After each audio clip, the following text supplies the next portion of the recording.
It is not easy to teach the Holocaust. The understanding of the nature of how this happened, why it happened, what was involved in its happening is simply an extremely important thing for students today to understand. The Holocaust is a warning, and therefore study of it is important.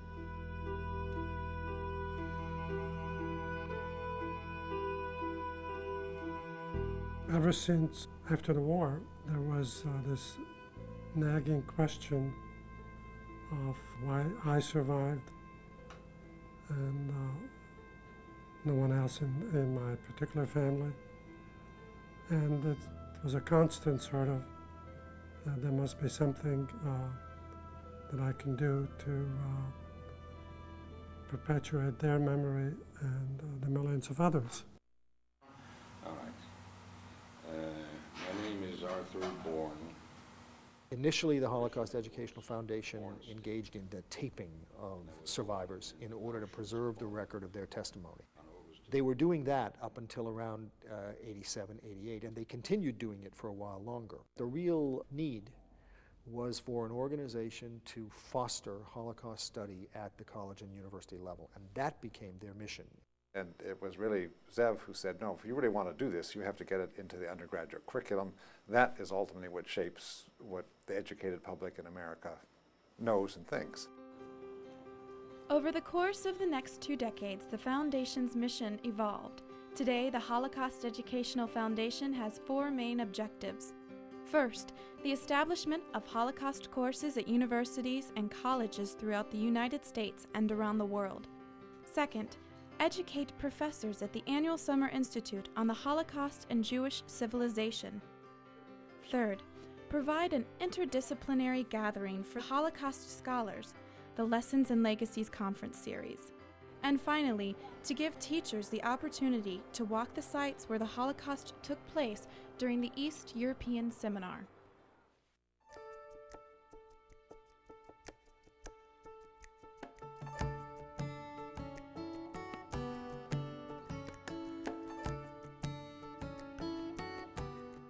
The Holocaust Education Foundation, I think, has probably done more than any other player in the field of Jewish studies to encourage, to disseminate, to make possible the enormous growth of Holocaust studies programs in universities in this country and now increasingly abroad. One of the things that I think that the foundation does, and that Zev has done, I would say brilliantly, I think in this regard he's really a genius, is he, and I don't know how he did this, somehow went, all over this country and found faculty, most of them trained in German history, many of them in military history, political history, diplomatic history, people who were not Jewish, who had no connections to sort of Jewish studies or Jewish religion, and convinced them that they wanted to teach about the Holocaust. And to me, sort of that form of outreach was the most important thing that he did. I'm a member of the religious community, the Congregation of Holy Cross, and we founded Stonehill College in 1948. I believe it's very important to have a course on the Holocaust there because the majority of our population comes from a Roman Catholic tradition. I think I have an obligation to continue to look at my faith and its relationship with the Jewish people, the Jewish community, both past and present. The foundation has 2 tasks overall. The first is to expand the number of people who are themselves expanding what we know about the subject. And that is, I think, with all academic fields, that's an intrinsic good. The other is improving what people learn, what they know. The Holocaust Education Foundation provides a research grant for graduate students, which I received in 2003. That was an excellent opportunity for me to continue my research. As a Canadian, I was particularly honored to be awarded this fellowship, recognizing the international character of the discipline and really the international character of the foundation. As an educator, when you learn about the Holocaust, at least for me, it's changed who I am as a person. I see the world differently, and I think that has a profound impact for someone who's a leader in the military because it will inform the decisions they make as they go through their career.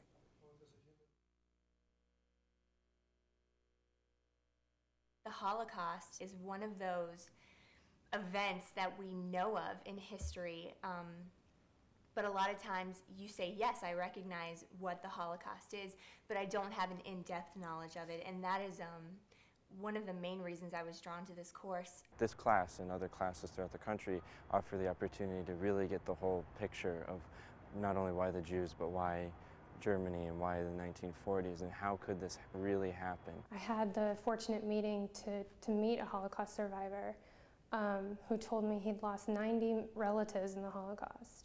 And he said, if you don't remember anything, just please never forget this happened and we don't ever want it to happen again. And I think by teaching that in other schools, I think people will become more aware.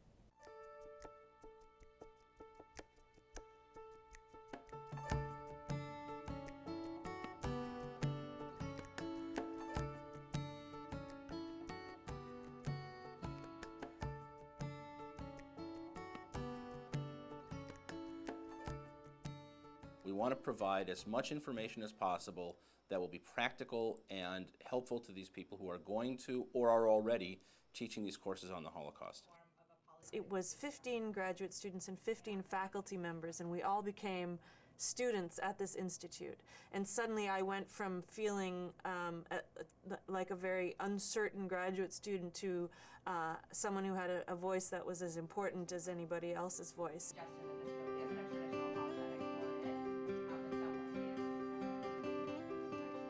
We wanted them to know, what is a Jew? Who is a Jew?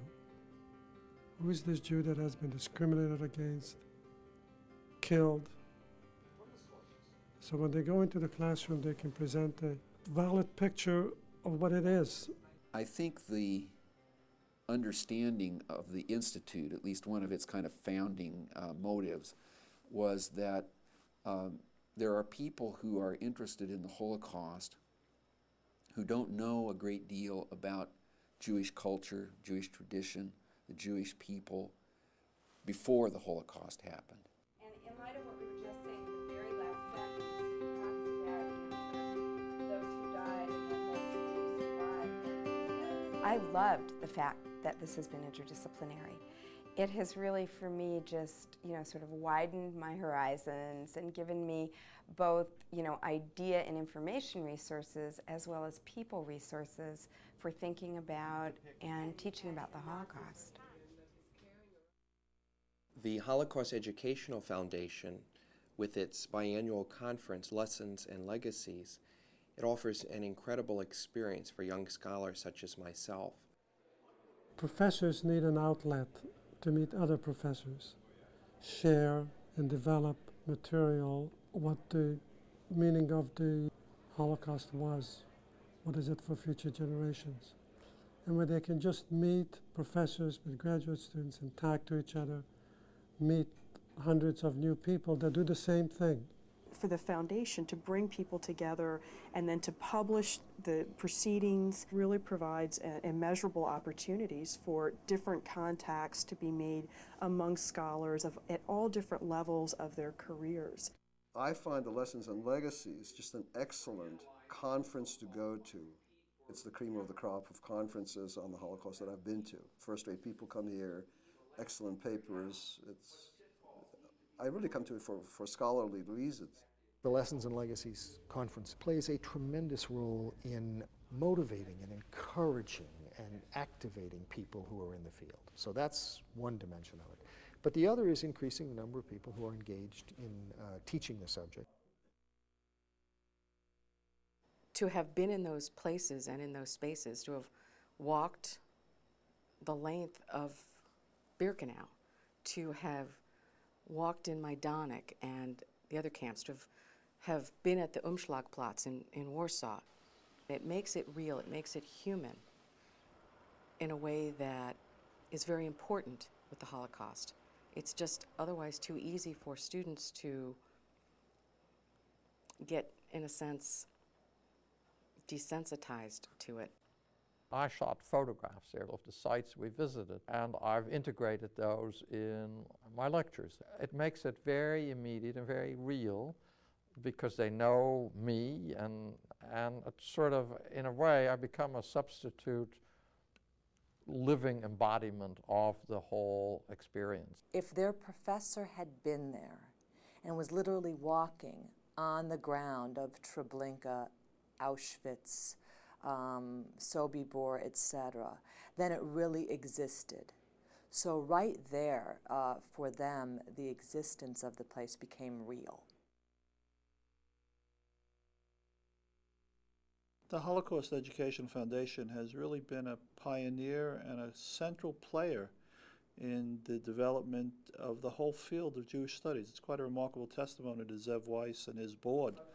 What they've done effectively is to encourage very serious learning and the dissemination of that information in the classroom. You have, politically speaking, people who have been Holocaust deniers, who have denied that these events ever took place, to keep putting this crucial record in front of new generations seems to me very, very important. It does cause students to reflect on issues about the way a democratic, egalitarian, fair society works. And in that sense is tremendously important to all of our futures in this context.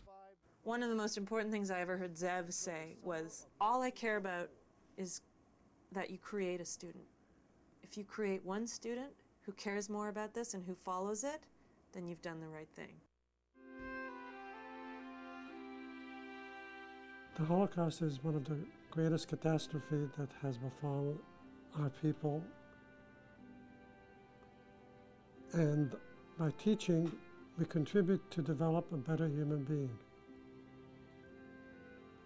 We hope that the foundation will be able to continue its support, all its programs for many, many decades to come.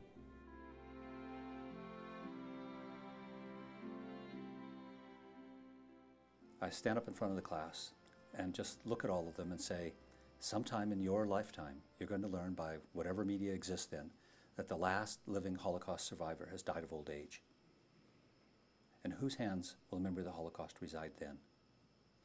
Then usually the bell rings. We go away, come back the next day. And each day we have a way of focusing on the fact that the Holocaust is something that has to be remembered. By the last day, I come back to that same question. In the last couple of minutes, I look at my watch and I stand up before the class and I say, sometime in your lifetime, you will learn that the last living Holocaust survivors died of old age. In whose hands then will the memory of the Holocaust reside? And I look up at the class and they all know the answer. And the answer is ours.